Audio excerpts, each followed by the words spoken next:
راستشو بخواید قبل از سفر ذوق چندانی برای دیدن این کشور نداشتم. یعنی نه که نداشته باشم ولی فکر می‌کردم این تجربه خیلی معمولی در انتظارم باشه. ولی به من اعتماد کنید، چین از چیزی که فکرشو می‌کنید خیلی خفن‌تره.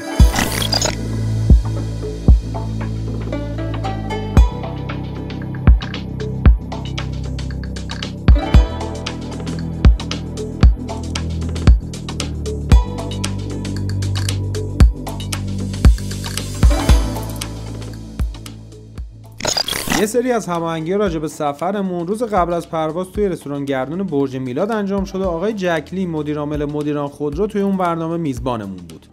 اما بالاخره روز جمعه شد و از اونجایی که پروازمون ساعت 9 شب بود قرار گذاشتیم که ساعت 5 عصر توی فرودگاه امام دور هم جمع شیم و سفرمون رو استارت بزنیم.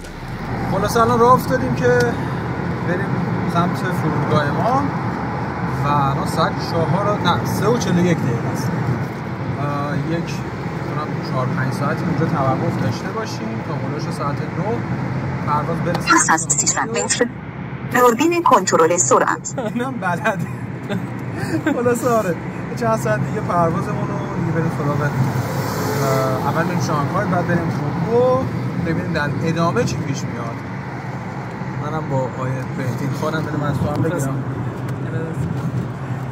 بهتین از همکارای قدیمی من توی خودرو امروزه. حالا توی این سفر با هم دیگه ایم و یاد و خاطرات همکاری‌های گذشته همچین خوب داره زنده میشه واقعا. آره خلاص ادامه ویدیو رو ببینید دیگه.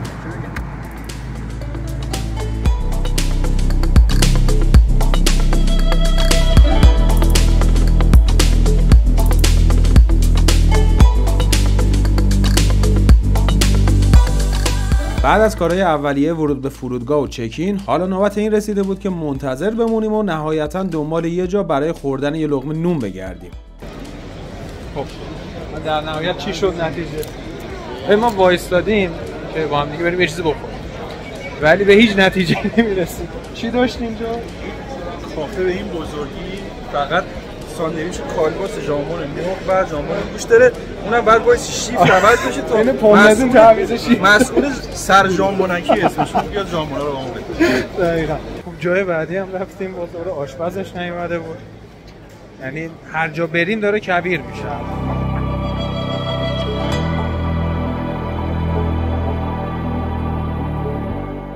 بعد از کلی انتظار بالاخره یه جور پیدا کردیم. شیفتش رو تعویض کرده بود، غذا داشت و 1 ساعت مونده پرواز. هواپیمایی که باش رفتیم یه ایرباس A340-800 متعلق به شرکت ماهان بود ولی من متاسفانه سر جای نشستنم حسابی باخت داده بودم.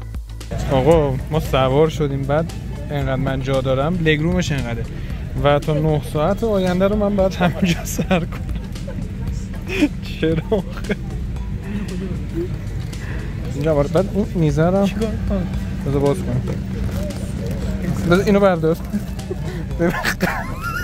پام بذارم بهتر. خدا شکرت. داداش 2 تا ردیف کمتر میذاشتین یکم ملت راحت تر بشینن. از خیلی 4 تا بلیط میگذشتین دیگه.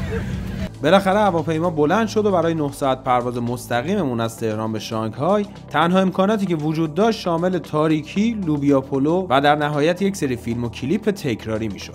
یعنی رسما بدترین سخت‌ترین خواب زندگیم توی یک وسیله نقلیه رو داشتم. بهترین کلا نخوابید. آره یه سری از بچه‌ها مشتی خوابیدن اصلا. هنوزم خوابن. یه ساعت دیگه تقریبا ساعت خورده دیگه پرواز میشینه هنوز خوابن. خودش من حسودی میکنم بهتون.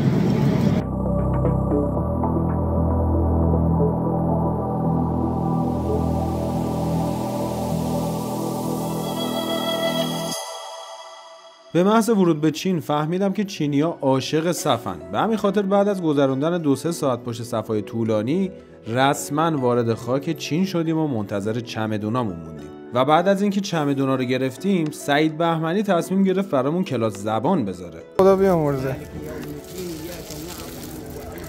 ببین تسلط رو هر زبانی. شیفت کرد.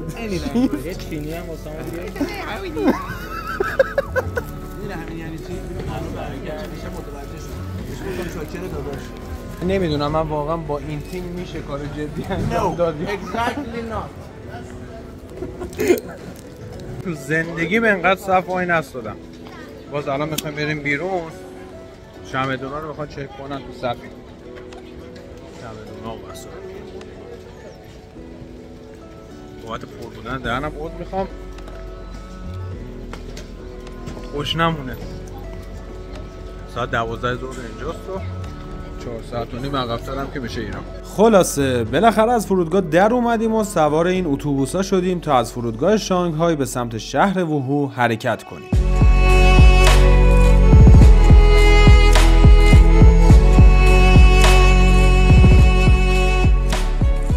جاده های تمیز و مرتب و کلی بنای در حال ساخت و جنبش و تکاپو اولین چیزی بود که نظرم رو به خودش جلب کرد و بعد از اینکه نظرم جلب شد گشنمون شد. غذایی که خوردیم شبیه به یک ترکیبی از ماکارونی و آبگوشت بود که خب چی بگم دیگه، شکم گشنه این چیزا حالیش نیست. و بعد از خوردن آبگوشت ماکارونی دوباره حرکت کردیم و دم غروبی رو با صدای علی کریمی سر کردیم.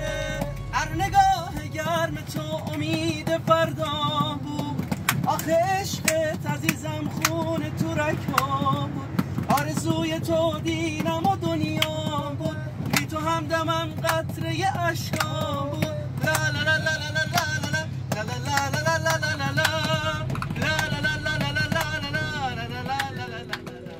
تا اینکه بعد از چند ساعت پرواز و اتوبوس سواری وارد شهر ووهو و هتل گرند اسکوئر این شهر شدیم.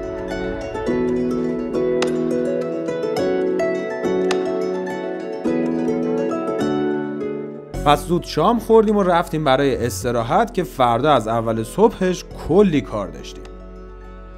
این پایان قسمت اول ولاگ سفرمون به مقصد چین بود. در ادامه تازه کارمون توی چین و ایونت ها شروع میشه و کلی اتفاقات باحال رقم میخوره. پس خوشحال میشم که چنل من رو سابسکرایب کنید و در ادامه این سفر همراه هم باشید.